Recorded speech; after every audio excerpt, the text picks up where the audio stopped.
All right, here we are. We are back. It's a new work week, and after a pretty nice weekend, things are going downhill a little bit in the weather department on this Monday. Hi, everyone. It's Eric here with Weather for Weather Geeks, and our in-depth kind of deep dive into our weather this week will be dominated by it's kind of a tale of 2 weeks. The first half of the week, rain, some storms, possibly some strong storms, but the tail end of the week will bring some good news for those of you who are a little bit tired of the wet weather. Today started out nice. We had some beautiful sunsets over the weekend. Thanks to everyone who posted and emailed us the sunset pictures.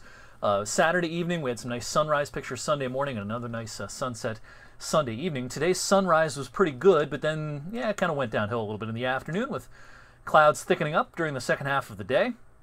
You'll see that on this time-lapse video, and eventually these clouds did start to yield some rain, first in our southern areas down towards southern Columbiana County, and then, of course, the rain has been working north over the last several hours. I'm recording this video at 7:07 this evening, and we had some late rain just about everywhere. This is pretty light stuff, nothing really to write home about. Certainly not a rerun of what we had at the end of last week with those heavy thunderstorms and localized severe weather. What you see is what you get tonight. It's going to be a nice night to keep the windows open and listen to the pitter-patter of raindrops out there. It's not going to be as cool as the last couple of nights, so we won't drop into the 40s or anything. It'll probably stop at about 61 in most spots. And again, some light rain likely throughout the course of the night tonight. Another thing that's going to change is the moisture content in the atmosphere. It is not that humid just yet, with a local dew point of 61. But notice Columbus at 67, Cincy and Lexington in the middle and upper 60s. That more humid air is going to track our way tomorrow. We definitely have a more humid day coming up for your Tuesday. So here's our high-res futurecast tonight. Rainy, as a lot of people get up and head off to work and school in the morning. Things become a little more scattered in nature, but with that, perhaps a little more intense rain localized. I wouldn't be surprised if we had some rumbles of thunder in some spots for Tuesday morning. So your big picture overall for Tuesday looks like this.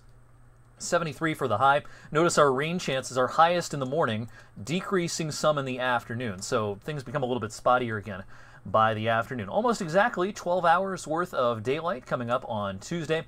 We had, of course, the autumn equinox a few days ago. We do not exactly have equal day and equal night on that day. That's partly because of our latitude, partly because of the different ways in which sunset and sunrise are defined. So the equinox isn't quite equal around here, but tomorrow and the following day on Wednesday, those are the 2 days that were closest at this time of the year to exactly 12 hours worth of daylight. So again, Futurecast tomorrow shows the scattering of showers, perhaps some storms in the morning, and a decrease in activity in the afternoon. Now, could there be a lingering renegade shower, thunder shower tomorrow afternoon? Yeah, that's possible. But the coverage is not going to be as high as in the morning hours.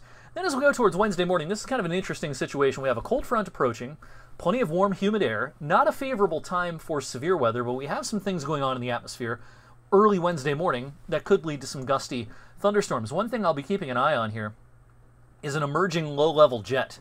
And again, if you're a little new to this idea, low-level jet is basically a fast-moving river of air that is closer to the ground than usually what we think of at the jet stream level. The jet stream level is kind of the level that airplanes fly, 30, 40,000 feet.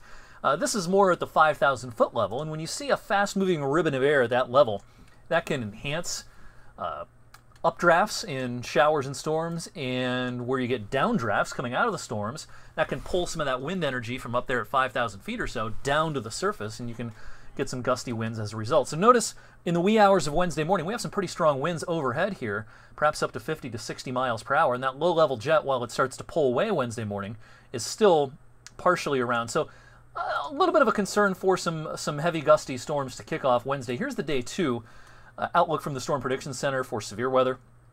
The slight risk just barely getting into our viewing area. Now, this isn't really for the daylight hours tomorrow. It's more so tomorrow night, late tomorrow night into Wednesday morning. This day 2 outlook runs from 7 a.m. Tuesday to 7 a.m. Wednesday, so it encompasses tomorrow and tomorrow night.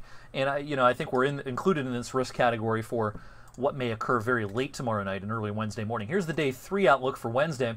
That slight risk is to our east, and so we're kind of in that transition zone on Wednesday where severe weather might be more likely to our east, but we don't want to rule out a couple of gusty storms after 7 a.m.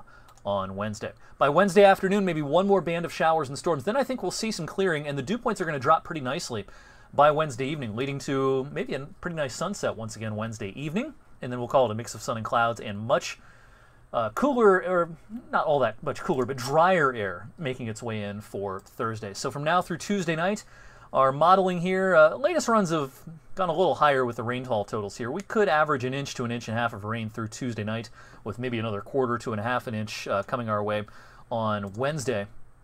So a pretty soggy pattern over the next few days, and we don't need much rain to make it the wettest September on record in Youngstown. Right now we're in 4th place. If the month ended today, it would be the 4th wettest. But we need less than a half an inch to get up to number 1, and I think we're going to get there. So this is going to go into the record books as a very warm September and a very wet one as well.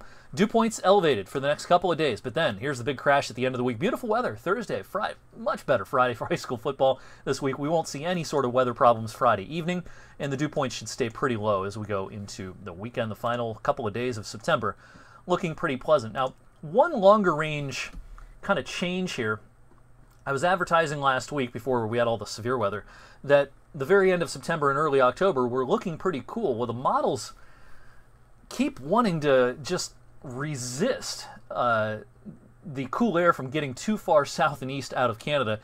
In other words, a ridge of high pressure off the southeast coast just does not want to lose the fight just yet. So there's been some warmer trends in the medium and longer range, so might not be quite so crispy cool to start October as it looked like previously. We might be in for some above average temperatures as we roll into the first several days of October. It also looks like a pretty unsettled pattern, so the 8 to 14 day precipitation outlook, decent odds of above average precipitation beyond the 7-day forecast. That's it for tonight's Weather for Weather Geeks. I'll see you back here tomorrow evening. If you need any weather updates this evening and you don't want to find your way over to social media, you can always look at the Storm Tracker 21 app and join me tonight on 21 News at 11.